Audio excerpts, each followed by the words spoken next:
Grand Finals, game number 7. It all comes down to this. Will reigning champion Puppy Paw claim and hold on to that title for a back-to-back victory for the first time midweek muster? Or will Wham, our first week winner, yoink it back the other way? Are we seesawing between these twins? Are we living Groundhog Day over and over again? Let's find out as we hop into English versus French.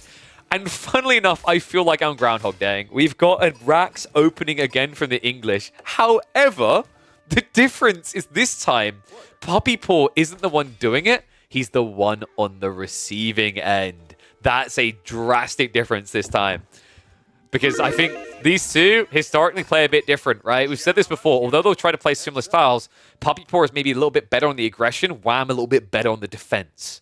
So let's see how this plays out, because you are opening with men-at-arms against French, which sounds horrible saying out loud. But in fairness, if you are able to get there quick enough, you won't be able to stop the tech up, but you will be able to stop them from gathering enough gold for a knight. Let's see if he's able to do it. Puppy Paw only 150 gold right now, soon to be 170. Men-at-arms should arrive as it reaches 200 gold. However, remember, Wham is punting blind right now. He doesn't know exactly where the gold is. He's actually rapping as if he's a little bit paranoid. It might be around the back here. He's also trying to equate for the slight offset in positioning, but I think they're actually mirrored perfectly. There we go. Jumps on the gold. So Puppy Paw. Is he going to back away? Could you get a... No, there's no way. Against the men-at-arms, maybe against one spear, but against a men-at-arms here with the quick attack speed, you just have to concede. So Puppy Paw is going to be a goldless Frenchie here. That's really important because Wham already built the rack so he can go into spears, but now he can play into lombos with limited fear because although horsemen could come out, there's no play into knights. And in fact, it's so much worse than that for Puppy Paw. Look at the spawn. Double gold on the same side of the base. The next one very far out in the corner. So he's going to have to rapidly shift into archers and prep to counter this. I imagine, Wham, this should be a council hall build, right? I mean, you could theoretically play for the king. I think council hall just hits really good on a map like this. The double tree line forward, the gold location, the deer. It's kind of begging for this static, immobilizable comp. There we go. Anchoring down on the west side. He's going for the council hall. Yeah, someone put a lot of points in on... Wait, was that on Wham? Yeah, 85k points on Wham. 54k on Puppy Paw. I mean, I don't know, guys. I think we're going to go another week where we don't have to worry about someone already becoming the back-to-back-to-back champion. Because this is looking really good for Wham. Council Hall gives him the tempo. The gold conundrum needs to be solved ASAP. Puppy Paw is prepping accordingly. You can see he's stockpiling a lot of wood, so he's going to be rushing into like 2 archers and then switching back into knights. But the Rax is already in position. And remember, your timing is much better at getting spears out on a delay, waiting for feudal with English, because you can't build them into a feudal, which means that you don't need to worry about going for the upgrade into hardened like other civs do. Makes you a little bit more cost efficient on how much resource you need. That being said, Wham did overgather a little on the gold. Yeah, that seems like a little bit of a slip up, unless he wants to go, like, wait. You greedy son of... We've got 2 TC. No matter what an English player does, it always comes back to this, right? 2 TC is so ballsy on this map. So, little bit of detail on Coastal Cliffs, guys. Coastal Cliff intentionally spawns the stone further away from you, so that TC play is much harder to achieve. And I don't know if Puppy Paw saw that. He was scouting around. I assume he just lapped back there. Maybe he got the perfect timing. Something that is looking less than perfect, though, is he only has 6 sheep, and that's the crazy part to me. I think if Wham had actually gone for a feudal all-in here, Puppy Paw would have been screwed because of the lack of sheep. Yeah, I don't know if I like this defensive play instead from Wham. I mean, I get it, right? Do you really want to play an age where your premium unit is lombos, your opponent's premium unit is knights? Just feels like you're playing into a counter hand. But if he glanced the sheep stance, I think he would have stood his ground here. Instead, Puppy Paw now able to get on the deer, able to get on the gold. He's going to have a timing attack here. He's going to have to be swift about it, though. Wow, the reality check here is going Council Hall is little more than a fake out. He's not going to play into this at all. Right? It's just there. He would have maybe maximum built 1 longbow, possibly 2 if the timing made sense. But there was already horsemen, so there was no point. Yeah, at this point, you just kind of wish you actually had Abbey of Kings, because then you'd have a knight to come and hit this economy. So second TC has to be what? Well, it's not going to be a deer shove, because I think Puppy Paw could just deny that now. It has to be on the tree line. Okay, so we're playing typical English into farms here. I think Wham holds a grudge from the last English game between these two. He's like, I'm going to do it back to you, brother. I don't know why he says that like we're Hulk Hogan for some reason.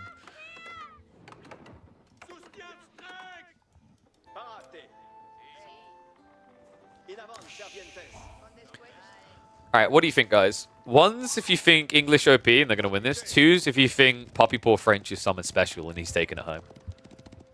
We're a few minutes in, we can start to see the developing plans here. The question now is whether Puppy Paw can get enough together to break this fast enough. Funnily enough, Puppy Paw, of course, already with an eco lead, courtesy being French.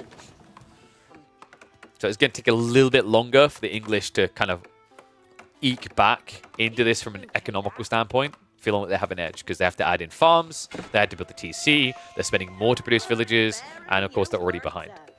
And also the gathering rates, right? Like, to get your better gathering, you want to be into farms quickly. You don't really want to be on the sheep for too long. You know, the reality is once you have the mill and the farm set up, you get that 20% buffer, which makes you comparative to survival techniques. Deer. Which we should have, yeah. So Puppy Paw is kind of mirroring the eco value. In fact, he's exceeding it. And wait, we've got a fast castle French build. That's kind of cool. This is a really annoying civ to break into. Like, I've been very vocal about this. I think network of castles fundamentally needs to be changed. It shouldn't be a permanent aura of 20% attack speed when you're near your outpost or your TCs. This is why Puppy Paw is going for H3. Trying to end this on H2 feels like you're just climbing uphill, right? You're climbing uphill without a harness, or climbing up mountain rather without a harness. It's dangerous, and it backfires quite often. Just because you watched a certain famous Alex do it, doesn't mean everyone can climb without a harness. Right? Most of us in that situation would fall, and that's how it feels being against the English.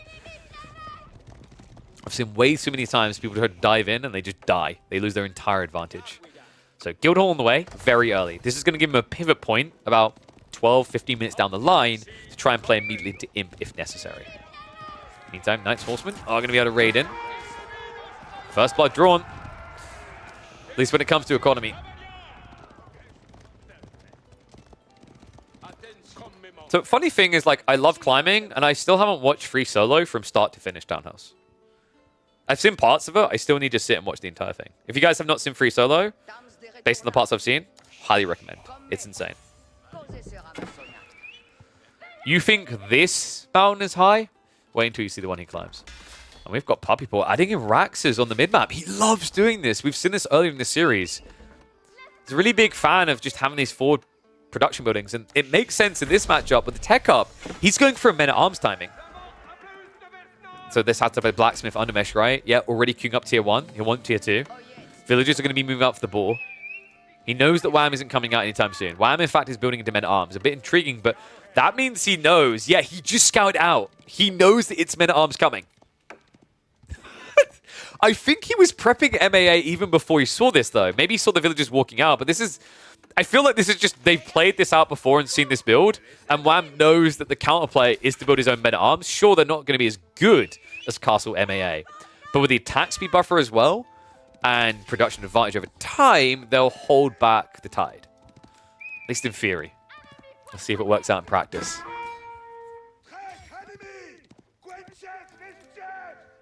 So Deer almost exhausted. He does have the berries here. It's probably worth stepping to. Still got berries, Deer in the corner as well. So plenty of food for this pump.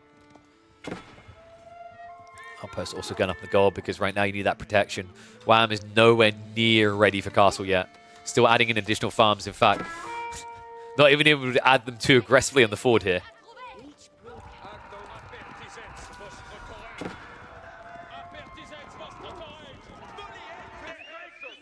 So I think double racks, though. I guess you can't really afford much more than that right now with his current economy. But it feels like the time is going to be a little bit slow here. So, like, Wham might actually have an opening here to get what he needs to go into the White Tower. If the White Tower goes up, consider the timing failed for Puppy Paw. He's at least got range 2 on the way, though. That's going to guarantee only 1 damage, even with the Steel Darren. What is up, Awesemo1992? Thank you very much for the Prime sub. Remember, guys, if you got those Prime subs, get them in there. Get them in there this month, next month, the month after, month after that, month after that, month after that, month after that, because that's how many months of midweek muster we're doing. Actually, I think I might have missed 1 month after that. And at arms in the wrong position, though. Puppy Paw needs to be very careful. What he's trying to pull off here is kind of comparative to a Burgrave Rush timing. You have to be very specific. You have to be very on point. You wait a little bit too long, too late against the White Tower Rush. You go too soon, dead. And looks like he feels this ready to go. Dives in. And at arms, Lombo's trying to hold the choke point. Village on the backside are going to get outed up here. There's a few knights in the mix, and those have also been veteraned up. Spear count is not looking good. Wham pivoted it into men-at-arms, remember, so he doesn't have actually a good defense against a handful of knights here. And they're going to take advantage of that dive onto the backside of the archer formation. Spears are coming in, and that gives way. Men-at-arms able to break through here. Wham still having the military quantity, but most definitely not the quality. Double TC Fire is doing a decent job of reducing the MAA count, though.